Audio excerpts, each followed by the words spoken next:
Hi all welcome back. എന്തെല്ലാന്ന് വിശേഷം? എല്ലാവർക്കും സുഖമല്ലേ? അപ്പോൾ ഇന്നത്തെ നല്ലൊരു അടിപൊളിയായിട്ടുള്ള ഈവനിങ് സ്നാക്കാണ്. നമുക്ക് മസാലകളൊന്നും വഴറ്റി സമയം കളയാതെ പെട്ടെന്ന് ഉണ്ടാക്കാൻ പറ്റിയിട്ടുള്ള ചിക്കൻ ഡൈനാമൈറ്റ് ബ്രെഡ് പോക്കറ്റ് ആണ്. അപ്പോൾ നമുക്ക് പെട്ടെന്ന് തന്നെ വീട്ടിലേക്ക് പോയാലോ? വീട്ടിലേക്ക് പോകുന്നതിന് മുന്നേ ആയിട്ട് നിങ്ങൾക്ക് ഈ ചാനൽ ഇഷ്ടപ്പെടുന്നുണ്ട് എന്നുണ്ടെങ്കിൽ പ്ലീസ് ഒന്ന് സബ്സ്ക്രൈബ് സപ്പോർട്ട് ചെയ്യണേ. ഇത് നമ്മുടെ ഡൈനാമിക് ചിക്കൻ പോക്കറ്റ് ഉണ്ടാക്കാൻ വേണ്ടിയിട്ട് ഞാനിതാ 350 ഗ്രാം അളവിൽ ചിക്കനാണ് എടുത്തിട്ടുള്ളത്. അതായത് ബോൺലെസ് ചിക്കൻ നല്ലപോലെ ക്ലീൻ ചെയ്ത് വെള്ളമൊക്കെ നന്നായിട്ട് ഊറ്റിയെടുത്തിട്ടുണ്ട്. അപ്പോൾ ചിക്കൻ എടുക്കുന്ന സമയത്ത് നല്ല കുഞ്ഞു കുഞ്ഞു പീസായിട്ട് തന്നെ കട്ട് ചെയ്തെടുക്കാൻ വേണ്ടി പ്രത്യേകം ശ്രദ്ധിക്കണം. കാരണം നമുക്കിത് പോക്കറ്റിലേക്ക് വെച്ചെടുക്കാനുള്ളതല്ല, അതുകൊണ്ട് തന്നെ.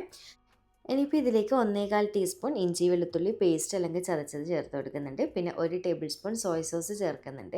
പിന്നെ ഒരു മുട്ട ബീറ്റ് ചെയ്തിട്ട് അതും കൂടി ഒഴിച്ചു കൊടുക്കുന്നുണ്ട്. വേണമെന്നുണ്ടെങ്കിൽ മാത്രം ഒന്നോ രണ്ടോ പിഞ്ച് ഉപ്പിട്ട് കൊടുക്കുക കേട്ടോ. ഒരുപാട് വേണ്ട, കാരണം അത്യാവശ്യം സോയ് സോസിൽ നല്ല ഉപ്പുണ്ടാവും. നോക്കിയിട്ട് മാത്രം വേണമെന്നുണ്ടെങ്കിൽ ഇട്ട് കൊടുക്കാം. പിന്നെ 1/2 ടീസ്പൂണോളം കുരുമുളക് പൊടി ചേർക്കുന്നുണ്ട്. അടുത്തത് 3 ടേബിൾ സ്പൂൺ കോൺഫ്ലോർ ആണ് ഇട്ട് കൊടുക്കുന്നത്.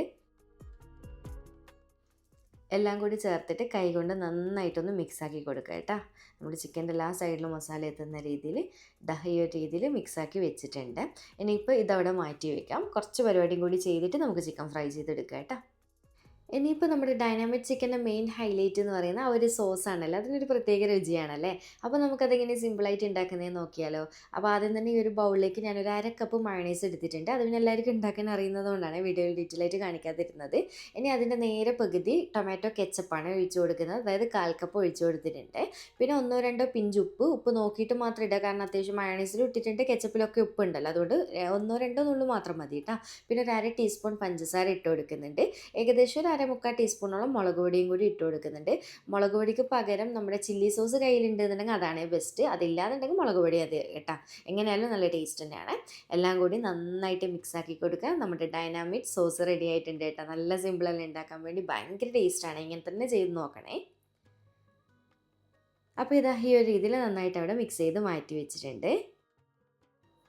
ഇനിയിപ്പോൾ ഇതാ നമുക്ക് പെട്ടെന്ന് തന്നെ ചിക്കൻ ഒന്ന് ഫ്രൈ ചെയ്തെടുക്കാം. അപ്പോൾ ഇതാ എണ്ണ ചൂടാൻ വേണ്ടി വെച്ചിട്ടുണ്ടായിരുന്നു. ചൂടായ എണ്ണയിലേക്ക് ഒരു മീഡിയം ടു ഹൈ ഫ്ലെയിമിൽ ഇട്ടിട്ട് ചിക്കൻ ഓരോന്നോരോന്നായിട്ട് ഇതുപോലെ സെപ്പറേറ്റ് ചെയ്ത് ഇട്ട് കൊടുക്കുക. കാരണം നമുക്ക് കോൺഫ്ലോർ കോട്ടിംഗ് ഒക്കെ ഉള്ളത് കൊണ്ട് തന്നെ എല്ലാ ഭാഗവും നന്നായിട്ട് ക്രിസ്പായി കിട്ടണമല്ലോ. അത് പ്രത്യേകം ഒന്ന് ശ്രദ്ധിക്കണേ.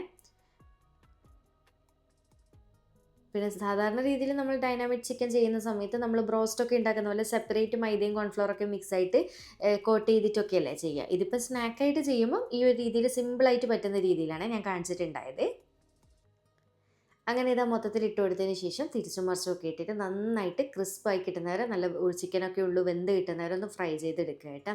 പ്രത്യേകം ശ്രദ്ധിക്കുക, ഇടയ്ക്കൊന്ന് ഇതുപോലെ ഇളക്കിയിട്ട് കൊടുക്കണം. പിന്നെ ഓവർ ഫ്ലെയിം കുറയ്ക്കണ്ട കേട്ടോ. ലോ ടു മീഡിയം ഫ്ലെയിമിലായിട്ട് വെച്ചാൽ മതി, എങ്കിലേ നന്നായിട്ട് ക്രിസ്പായിട്ടൊക്കെ കിട്ടുള്ളൂ. അങ്ങനെ ഇത് ഇടയ്ക്കിടെ തിരിച്ചും മറിച്ചൊക്കെ ഇട്ടിട്ട് നല്ല അടിപൊളിയായിട്ട് തന്നെ കിട്ടിയിട്ടുണ്ട്. നമ്മുടെ ചിക്കൻ നല്ലപോലെ കുക്കായിട്ടുണ്ട്. ഇനി ഇത് എണ്ണയിൽ നിന്ന് കോരി മാറ്റാം. ബാക്കിയുള്ളത് മൊത്തത്തിൽ ഈ ഒരു രീതിയിൽ ഫ്രൈ ചെയ്തെടുക്കുക. ഇനിയിപ്പോൾ നമുക്കൊരു മുട്ടയുടെ മിക്സ് റെഡിയാക്കാൻ വേണ്ടിയിട്ട് ഞാൻ മിക്സിയുടെ ജാറിലേക്ക് 2 മുട്ട പൊട്ടിച്ച് ഒഴിച്ച് കൊടുത്തിട്ടുണ്ട്.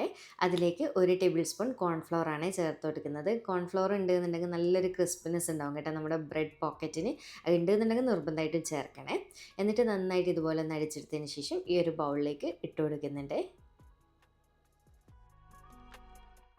ഇനിയിപ്പോൾ ഇതാ നമ്മുടെ ബ്രെഡ് പോക്കറ്റ് റെഡിയാക്കാൻ വേണ്ടിയിട്ട് ഞാൻ കുറച്ച് ബ്രെഡ് സ്ലൈസസ് എടുത്ത് വെച്ചിട്ടുണ്ട്. നമുക്കിനി ഇത് റൗണ്ടിലൊന്ന് കട്ട് ചെയ്തെടുക്കണം. അപ്പോൾ ബ്രെഡ് വാങ്ങിക്കുന്ന സമയത്ത് എല്ലാ സൈഡും ഒരേ ലെവലിലുള്ളത് നോക്കിയിട്ട് വാങ്ങണേ.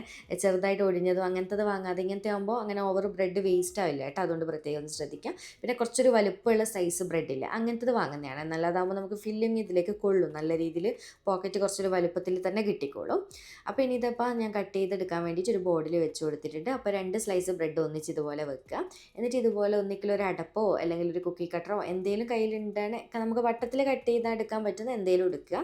എന്നിട്ട് നല്ലപോലെ പ്രസ് ചെയ്തൊന്ന് കട്ട് ചെയ്ത് കൊടുക്കുക കേട്ടോ. പ്രസ് ചെയ്ത് കട്ട് ചെയ്യുന്ന സമയത്ത് അവിടെ ഒട്ടി കിട്ടിക്കോളും. എന്നിട്ട് ഇതുപോലെ സൈഡൊക്കെ ഒഴിവാക്കി എടുക്കാം. ജസ്റ്റ് ഒന്ന് തട്ടി കൊടുക്കുമ്പോൾ തന്നെ കണ്ടില്ലേ, അടിപൊളിയായിട്ട് നമുക്ക് റൗണ്ട് ഷേപ്പിൽ കട്ട് ചെയ്ത് കിട്ടിയിട്ടുണ്ട്. അപ്പോൾ 2 ബ്രെഡും നമ്മൾ അവിടെ ജോയിൻ ആയിട്ടുണ്ട്.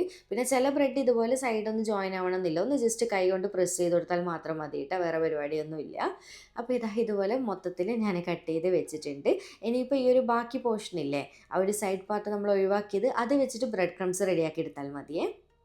അങ്ങനെ ഇതാ മൊത്തത്തിൽ ഞാൻ കട്ട് ചെയ്ത് വെച്ചിട്ടുണ്ട്. ഇനിയിപ്പോൾ ഇതാ ഞാൻ കുറച്ച് ബ്രെഡ് ക്രംസും എടുത്ത് വെച്ചിട്ടുണ്ട്. ഇനിയിപ്പോൾ കാര്യമായിട്ട് പരിപാടിയൊന്നുമില്ല. നമ്മൾ മുട്ടയിൽ മിക്സ് റെഡിയാക്കി വെച്ചിട്ടില്ല, കോൺഫ്ലോറും മുട്ടയും, അതിലേക്ക് നന്നായിട്ടൊന്ന് ഡിപ്പ് ചെയ്തെടുക്കാം. ബ്രെഡ് ക്രംസിൽ കോട്ട് ചെയ്തെടുക്കുക കേട്ടോ. ഞാൻ ഇത് ബ്രെഡ് ഒന്ന് കോട്ട് ചെയ്തെടുത്തതിന് ശേഷം വീണ്ടും ഡബിൾ കോട്ടിങ് ചെയ്യുന്നുണ്ട് കേട്ടോ. വീണ്ടും മുട്ടയുടെ മിക്സിലും ബ്രെഡും ഒന്ന് കോട്ട് ചെയ്തെടുക്കുന്നുണ്ട്. ഇങ്ങനെ ചെയ്യുന്ന സമയത്ത് നല്ലൊരു ഫിനിഷിങ്ങും ഉണ്ടാവും. പിന്നെ ഒരു എക്സ്ട്രാ ക്രിസ്പിനെസ്സും ഉണ്ടാകും കേട്ടോ. അപ്പോൾ അതിന് വേണ്ടിയിട്ടാണ് ഇങ്ങനെ ചെയ്തെടുക്കുന്നത്. നിർബന്ധമില്ല, ഒരു കോട്ടിങ് ആയാലും മതി. അപ്പോൾ ഇത്രയേ ഉള്ളൂ. ദാ ഈ ഒരു രീതിയിൽ ഞാൻ മൊത്തത്തിൽ ചെയ്തെടുത്തിട്ടുണ്ട്. ഇനി ഇതാ നമ്മൾ ചിക്കൻ ഫ്രൈ ചെയ്ത് വെച്ചിട്ടുള്ള എണ്ണയിൽ അതിലേക്ക് ഇട്ടിട്ട് തന്നെയാണ് ഡയറക്റ്റ് ഫ്രൈ ചെയ്തെടുക്കുന്നത്. അപ്പോൾ ഫ്ലെയിം കൂട്ടി വെച്ചിട്ട് പെട്ടെന്ന് തിരിച്ചും മറിച്ചൊക്കെ ഇട്ടിട്ട് ഈ ഒരു കളറാകുന്ന സമയത്ത് എണ്ണയിൽ നിന്ന് കോരിയെടുക്കാം. ബ്രെഡ് ആയതുകൊണ്ട് തന്നെ ഒരുപാട് സമയം അങ്ങനെ എണ്ണയിൽ ഇടണ്ട കേട്ടോ. പെട്ടെന്ന് പെട്ടെന്ന് ചെയ്തെടുക്കണേ. അങ്ങനെ ഇതാ മൊത്തത്തിൽ ഞാൻ ഫ്രൈ ചെയ്തെടുത്തിട്ടുണ്ട്. നല്ലപോലെ വീർത്ത് സെറ്റായിട്ടൊക്കെ വന്നിട്ടുണ്ട് കേട്ടോ. ഇനിയിപ്പോൾ ഇതാ കാര്യമായിട്ട് പരിപാടിയൊന്നുമില്ല. ഒരു കത്രികയോ കത്തിയോ എന്തെങ്കിലും വെച്ചിട്ട് മിഡിൽ നിന്ന് ഇതുപോലെ കട്ട് ചെയ്തെടുക്കുക കേട്ടോ. അപ്പോൾ ഇതാ കട്ട് ചെയ്തെടുത്തിട്ടുണ്ട്. ഇതിൻ്റെ സൈഡിൽ കണ്ടില്ലേ നല്ല രീതിയിൽ പോക്കറ്റ് ആയിട്ടുണ്ട്. സൈഡൊന്നും അങ്ങനെ കട്ടായി പോവോ അങ്ങനത്തെ പ്രശ്നമൊന്നുമില്ല. നല്ല അടിപൊളിയായിട്ട് തന്നെ കിട്ടിയിട്ടുണ്ട്. ഇനിയിപ്പോൾ ഇതാ നമ്മൾ ഫ്രൈ ചെയ്ത് വെച്ചിട്ട് ചിക്കൻ എടുത്തിട്ടുണ്ട്. അതിലേക്ക് നമ്മൾ റെഡിയാക്കി വെച്ചിട്ടുള്ള ഡൈനാമിക് സോസ് ഇല്ലേ, അത് 2, 3 സ്പൂൺ ഇതുപോലെ ഇട്ട് കൊടുത്തിട്ട് ഒന്നങ്ങ് മിക്സ് ആക്കി കൊടുക്കുക കേട്ടോ. ഒന്ന് ഒരു സോസ് ചിക്കനിലേക്ക് ഒന്ന് കവറായി കിട്ടാൻ വേണ്ടിയിട്ട് മാത്രമാണേ. അപ്പോൾ ഇതാ ഇതുപോലെ മിക്സ് ആക്കിയിട്ടുണ്ട്. ഇനിയിപ്പോൾ ഇതാ നമുക്ക് പെട്ടെന്ന് തന്നെ പോക്കറ്റ് റെഡിയാക്കി തുടങ്ങാം. അപ്പോൾ ഇതുപോലെ ആദ്യം തന്നെ ഒരു സ്പൂണ് സോസ് ഒന്ന് മൊത്തത്തിലൊന്ന് സ്പ്രെഡ് ചെയ്ത് കൊടുക്കുന്നുണ്ട് നമ്മുടെ പോക്കറ്റിന് എല്ലാ സൈഡിലുമായിട്ട്. നല്ല ടേസ്റ്റ് ആയിട്ട് ഈ ഒരു സോസ്. ഇനിയിപ്പോൾ ഇതിൻ്റെ മുകളിലായിട്ട് ലെറ്റ്യൂസ് ഉണ്ട് എന്നുണ്ടെങ്കിൽ അതും കൂടി വെച്ച് കൊടുത്താൽ, പൊതുവേ നമ്മൾ ഡൈനാമിക് ചിക്കനൊക്കെ സെർവ് ചെയ്യുമ്പോൾ ലെറ്റ്യൂസിലല്ലേ സെർവ് ചെയ്യുക. അതുകൊണ്ട് ജസ്റ്റ് ഒന്ന് വെച്ച് കൊടുത്തിട്ടുണ്ട്. ഉണ്ടെങ്കിൽ മാത്രം മതി കേട്ടോ. അല്ലെങ്കിൽ ഒരു കുഞ്ഞു പീസ് ക്യാബേജ് വെച്ച് കൊടുത്താലും മതി, കുഴപ്പമൊന്നുമില്ല. അങ്ങനെ ഇതാ വെച്ച് കൊടുത്തതിന് ശേഷം ചിക്കൻ എത്രത്തോളം വേണം അതും കൂടി വെച്ച് കൊടുക്കുന്നുണ്ട്. അപ്പോൾ ഇതാ ഇത്രയേ ഉള്ളൂ, നമ്മുടെ ഡൈനാമിക് ബ്രെഡ് പോക്കറ്റ് റെഡി ആയിട്ടുണ്ട്. നല്ല സിമ്പിളല്ലേ ചെയ്യാൻ, അടിപൊളി ടേസ്റ്റുമാണ് കഴിക്കാൻ വേണ്ടിയിട്ട്. മൊത്തത്തിൽ ഇതാ ഞാൻ ചെയ്തെടുത്തിട്ടുണ്ട്. നല്ല ടേസ്റ്റി ആയിട്ടുള്ളൊരു ഇഫ്താർ സ്നാക്കായിട്ട് നമുക്ക് സെർവ് ചെയ്യട്ടെ. നമുക്ക് ഇഫ്താർ പാർട്ടിയൊക്കെ ഉണ്ട് എന്നുണ്ടെങ്കിൽ എന്തായാലും സ്റ്റാറായിട്ട് നിൽക്കാം ഇതുപോലൊരു ഐറ്റമൊക്കെ സെർവ് ചെയ്ത് വെച്ച് കഴിഞ്ഞാൽ. അപ്പോൾ എന്തായാലും വീഡിയോ ഇഷ്ടമാവുമെന്ന് തന്നെ വിചാരിക്കുന്നുണ്ട്. ഇഷ്ടമാണെങ്കിൽ ലൈക്ക് ചെയ്യാനും ചാനൽ സബ്സ്ക്രൈബ് ചെയ്യാനും മാക്സിമം ഒന്ന് ഷെയർ ചെയ്തെടുക്കാനും മറക്കല്ലേ. ട്രൈ ചെയ്ത് നോക്കുന്നുണ്ട് എന്നുണ്ടെങ്കിൽ ഫീഡ്ബാക്ക് അറിയിക്കാൻ മറക്കല്ലേ. വീണ്ടും ഒരു അടിപൊളി വീഡിയോ ആയിട്ട് കാണാം. താങ്ക്